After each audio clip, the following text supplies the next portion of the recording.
Mayong mudto na usab kanatong tanan. Okay, may mudto na usab kanatong tanan mga higala, Luzon, Visayas ug Mindanao. Adlaw na usab karon nga Sabado. Pizza Jess na kini sa bulan sa Pebrero tuig 2024. O padayon kita mahigala sa ato ang mga buluhaton ni ining kahaponon. Bueno mahigala no ato di ay kumusta naman kanong pulding? Ay okay na kay ko pada. Wala ra ba ka maglabad ang imong ulo? Wala ra ba magsakit ang imong tiyan? Wala ra ba atake ang imong migraine? Ay kalau Ginoo pada wala na ko anang mga butanga. Pero naginhawa pa po ka. Ay naginhawa pa man pada pero wala na kay ko anang mga butanga ka mga sakit. Tungod siguro ni kay nagsige na kog kaon og utan og mga prutas. Ano ba sige na kang kaon og utan og mga prutas? Unsa man pong mga prutasa? Ay usahay mo kaon po ko kining bayabas, usahay og utan po, kaon po ko kalabasa, sikwa, usahay, kaon po ko og kining kalamunggay, na utan kalamunggay. Murag ni-epekto man po, pero taas-taas man po ako ang resistensya. Very good, very good. Ikaw, Mr. Cheng, kaon po kag utan? Ay, natural pa na, okay kada ko utan, makapaligo na sa atong lawas dato. Labi na gayon, kining atay gibati nga mga arthritis. Usag yun sa makatabang na to na anak kining hingaon kay taog kamatis. Mao ba? O kanang kamatis pa din naman ko na siya anti-inflammatory. Ito po dahil ka na, Mr. Cheng. Nagilag may palde, no? Dinunggan ba? Dinunggan na to sa radyo ba? Very good, very good. No? Nahala, no? Alang sa mga senior citizens, no? Matud pa, anti-inflammatory, kaya kitang mga senior citizens kalagmitan, gamay ra siguro kaayong senior citizen nga walay arthritis. Kalagmitan na gina. So man nga dako kay ikatabang kining gitawag nato og kamatis nga maayo ang atuang mga lutakan. Nahala ari kita manghigala sa atong Saint of the Day. Abay no ang atong Saint of the Day karon February 10. Abay no February 10, ang ato karong santo, walay lain kung dili si Santa Scholastica. Abay no mahigala kini si Santa Scholastica, manghud kini siya ni Saint Benedict. Saint Benedict.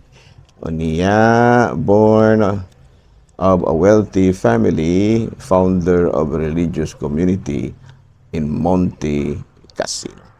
Sa ato pa, ang ato karon nga santa mao si Santa Scholastica, medyo dato nga kaliwat pero nidawat sa kinabuhing kanang gitawag natog mapaubsanon, no? Kinabuhing Obrusiano, kinabuhing Yano tungod og alang sa Dios. So manano nga nahimo siyang founder sa daghan kayong mga religious community.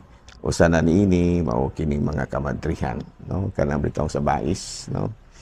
Okay, no, so karong adlaw mahigala atong gihinumduman si Santa Scholastica. Natawo ni atong tuig 480, namatay ni atong tuig 542. Okay. Bueno, ari kita manghigala sa ato ang CBCP News.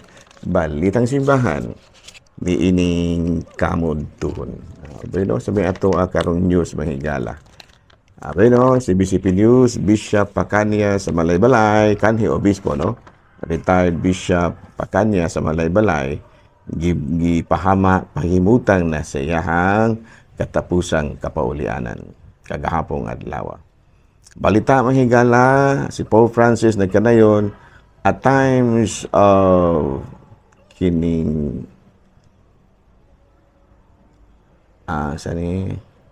at times of sadness, drew comfort from Jesus' resurrection. Amo na gitudlo sa itong talahorong Santo Papa, no? Nga panahon sa kasubanan, adto kita mangayo o kusog gikan kang Kristo sa pagkabanhaw ni Kristo. No? At times of sadness, draw comfort from Jesus' resurrection. Okay. Naala, no? Padayon ta mga higala sa ato ang mga buhatono ni ining kamuntuhon. Humana po datong CBCP News, humana po dato ang kining Ari nata sa atua nga gitawag og ginagmay jolo joke joke. Jolo joke joke tama higala.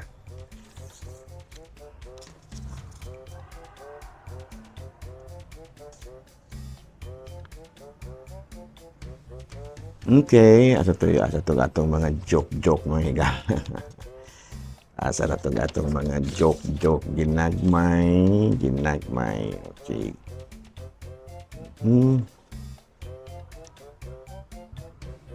Asa na to higala na-juggle man ako ang mga nag-juggle. Grabe na wala lang ko sa katakari. Joke mga higala. Dara mga higala. Nag-istorya gihapon si Busting o si Pikoy. Akoy.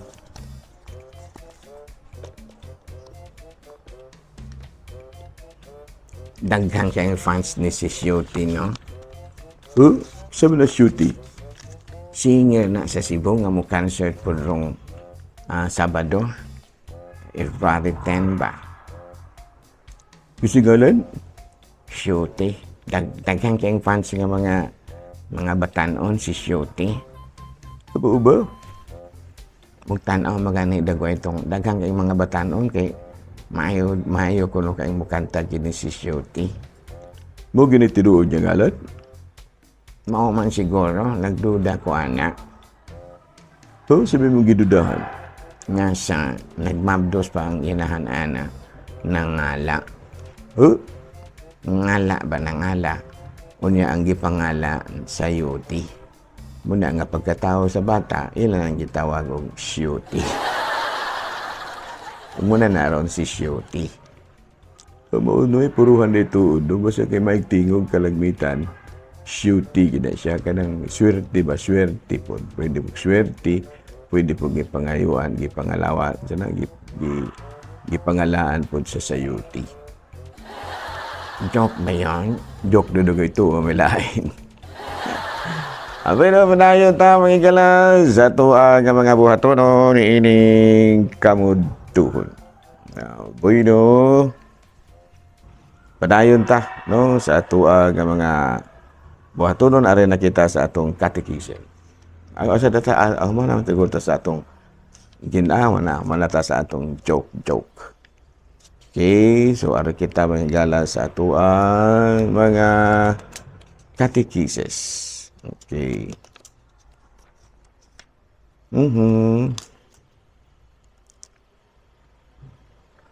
Doon na tayo mga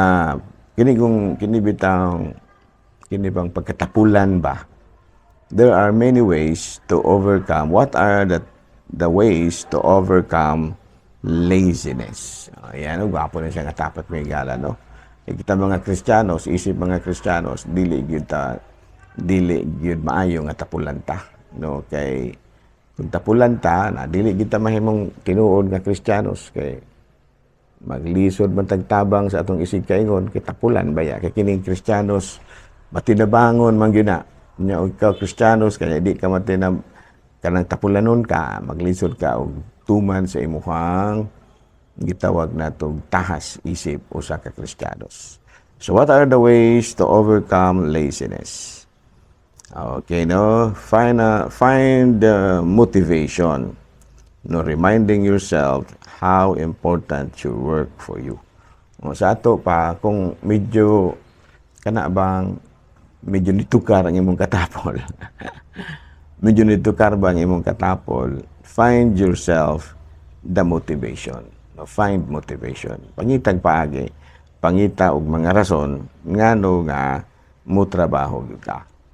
So, no? Ito pa self-motivation ba?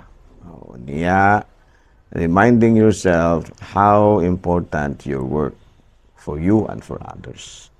No, sa ato pa, aron ka maanad o ka nang mo trabaho nyo ka, dili ka mahimong tapulan, pangitag paagi nga, ma-motivate ka. No, nagitawag na ito, self-motivation.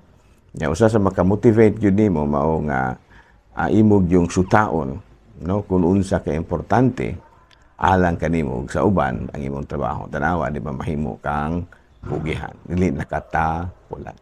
Okay? But another topic, tamang higala. Hmm, how to kuyaw ning kuan na. How to avoid sexual misconduct. Oh, tani. Ato pa usag gyud sa mga nakapildihan sa usa ka tawo ba. Imbis nga maayo na kaayo ang iyang kinabuhi, no, wala siya problema, usa sa makaguba sa imong kaugmaon, mao gyud kining gitawag sa in English og sexual misconduct.